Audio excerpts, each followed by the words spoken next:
Alright, so on this video, I want to touch on, mind you, I haven't used this channel in a minute, but that don't really matter.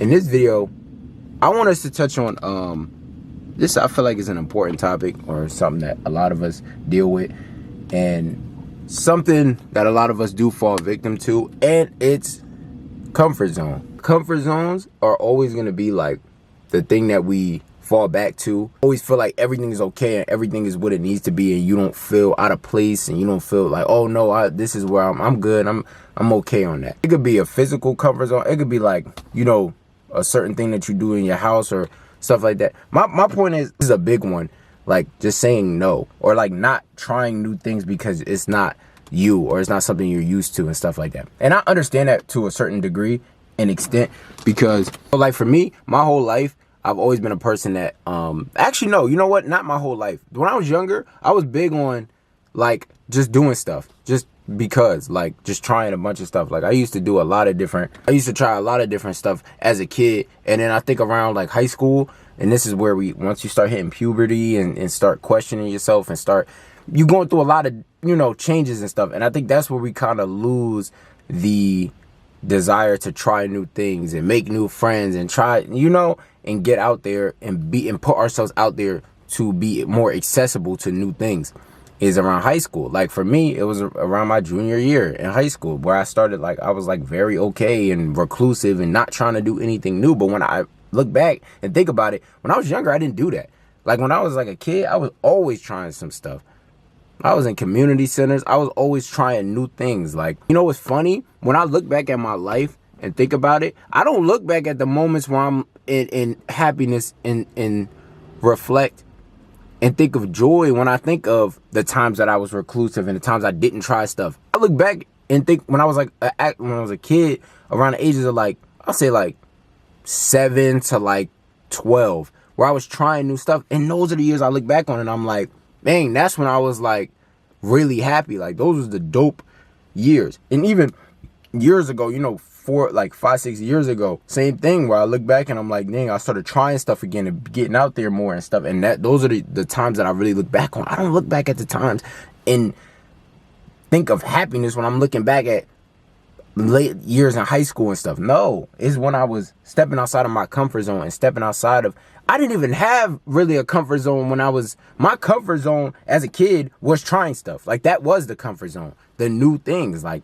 And that's where I think we got to put our mindsets to and reprogram as you get older, is to take it back there, because that's how you really evolve. And I think that's one of my main points, is we were put here to evolve. We weren't put here to stay in a comfort zone. Just because you feel comfortable does not mean that's what's best for you. This might be a weird analogy or a comparison, but think about like a deer or a gazelle in the wild.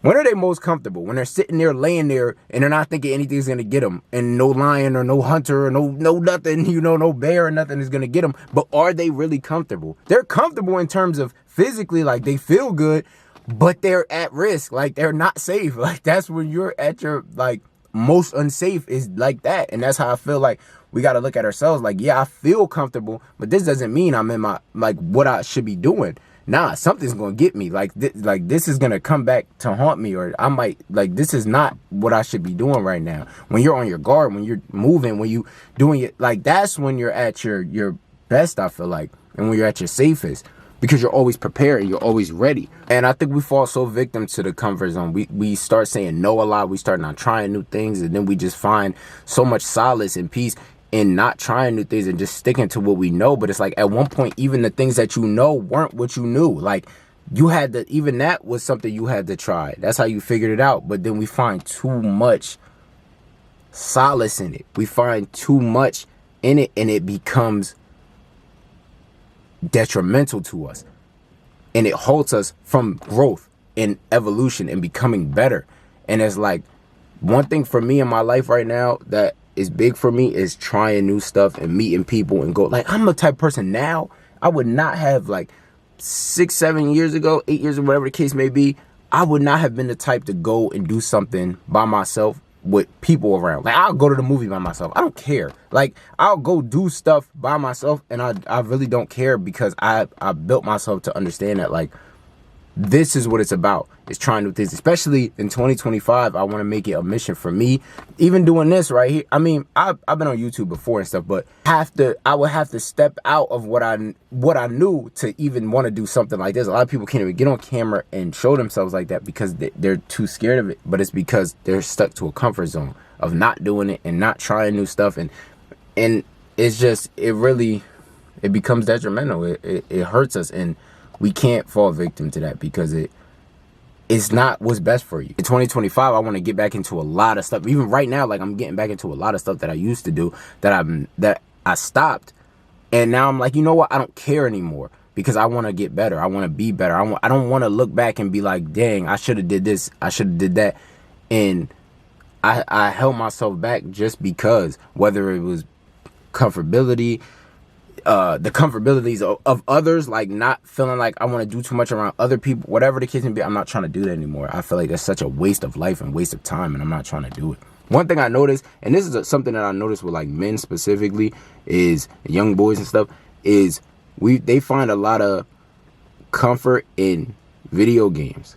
And look, I'm gonna say this off rip, like, video games are not bad. Like, especially if you're a kid, I mean, you can't really work. It's a lot of stuff you can't do, you know? So I understand it.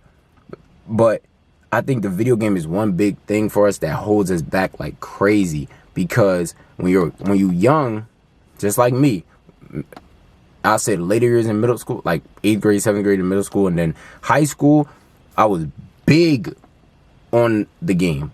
Xbox, all that. And I was very, very nice too. Very good at it. But I stopped playing years ago because I realized, like, I was finding I didn't want to go back. I knew how much that held me back before, where I would always be like, oh, I just want to go home and just chill and just be like, I would constantly run back to it and let that be my peace. And a lot of times I look back like, yo, I could have been doing something else. I could have been doing a bunch of other stuff. I could have been doing this back then. Like, and that is like, I don't want that to be the case again. I don't want to look back at my life and be like, oh, I remember that time I played the game. Oh, and I remember that other time I played the game. Like, this is me personally, though. I'm not saying anything. You do whatever you want to do. I'm not saying stop. I'm just giving y'all my point of view of how it can be detrimental and how these comfort zones, and that's a big comfort zone for males, for men specifically, is that right there. Especially if you're not like making any money or anything doing it. It's like, dang, this could really hold you and keep you from becoming better, bro. And you shouldn't let it do that. If you could make money and you could, like, not even make money, but if you handle everything you need to handle first and then you jump on the game, I completely get that. And I also understand if that's just your thing, because it was my thing at one point too, but I realized I had to get out of it, bro, because it really was holding me back from doing a lot of stuff, and it was a big comfort zone for me. And it's just like, we can't let that forever be the narrative of our lives is, oh yeah, I remember when I was scared to do this and I said no to this and I didn't try this and I didn't do, man, screw it. Just do it. Just try it. Who cares? Go do it. And then when you do it, also, whatever it is and whatever you're trying, do it with, like, use your full energy. Like if you're going to do it, say screw it. Like, I'm just going to really do it. Like, that's what I'm trying to say. Really embrace the moment. Embrace what you're doing. Don't just do it just cause, like, oh, let me get it over with. Like, nah, if you're going to do it, so I'm already here. I'm doing it. I'm already here. I might as well give it my best energy. I might as well, really invest myself into it because I'm already doing it anyway.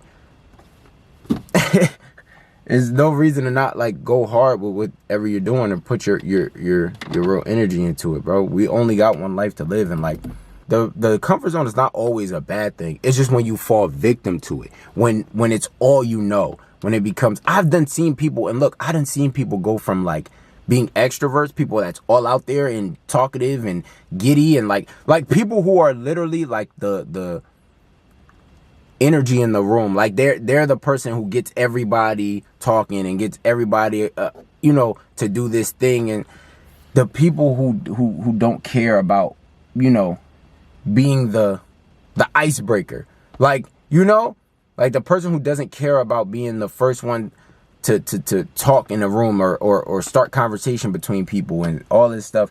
They're important, bro, in the era that we live in, because a lot of people are becoming introverts and a lot of people are becoming, bro. The influx, like the increase of Introverts in this world is crazy right now. My whole life, I pretty much have been an introvert, been shy, everything. And now I'm realizing how important extroverts are, because everybody is becoming an introvert. And no, I don't want to do this. I don't like people. I don't like doing this. I don't like doing that. And it's like, that's dangerous though, because that's not going to lead us somewhere good. Like, that's why I feel like extroverts, if you're an extrovert, you are so important in this world right now. So I'm going to just be honest with you, because you're the like the connector. You're the thing that is going to keep people together and keep, you know, that when everyone else is like, I don't know, you know, everyone else is on the wall and nobody wants to dance and everything, and you're the person that's going to get in the middle of the floor, grab another person and start dancing, and then you're going to get everybody else comfortable to start doing it too, and you're going to get everybody else out of their comfort zone and then make a new comfort zone for them. And the comfort zone is now everybody. Like, it's the comfort zone is now them not being on the wall. You're the chain reaction. You get what I'm saying? Y'all get what I'm saying? Like, they're very important, bro.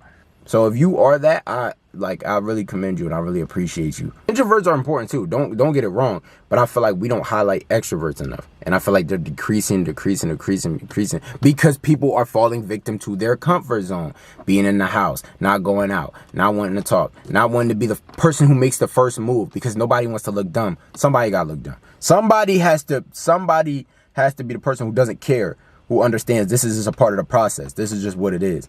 Like, if I look dumb, screw it. Because it might turn out to be the best thing I ever did and everything. And just to sum it all up, just, yeah, don't fall victim to it. Don't let yourself shine. Let yourself be who you're going to be. But, you know, if you want to do something, if you want to try something, don't constantly keep telling yourself no, no, no. And if you are, you have to look at yourself at some point and be like, why do I always say no? Like, you know what? Maybe I will do this. That's how it starts. Maybe I will try this. Maybe I will do this. I swear it's been one of the best decisions I've made in my life personally, is to try more things. Like, you know what, I'll do it. Yeah, I don't care. Like, and it's not even I'm super invested into it. It's just, I'm just like, yeah, whatever, I'll try it. Why not? I'm here. Screw it. I'll do it. And typically I'm always happy that I did it. Important, man, for growth. If you're a person who constantly wants to grow and get better, that is my big advice to you of how to do it, is try things. Try stuff. Don't be afraid. Don't hold yourself back. None of that. Just go forward. Just do it. I think that's gonna be it for this one though. See y'all in the next one. I hope y'all take that advice though. Go try something today. Go try something today or this week, or go, you know, get into something, that thing that you've been holding yourself back on. Like, I want to do this, but you just do it. Jump into it. Go do it. Dive head first into it too, and give it your best energy. Whatever it is that you know, whatever project or whatever new endeavor you're trying to get into, do it. Don't hold yourself back. That's it for this though.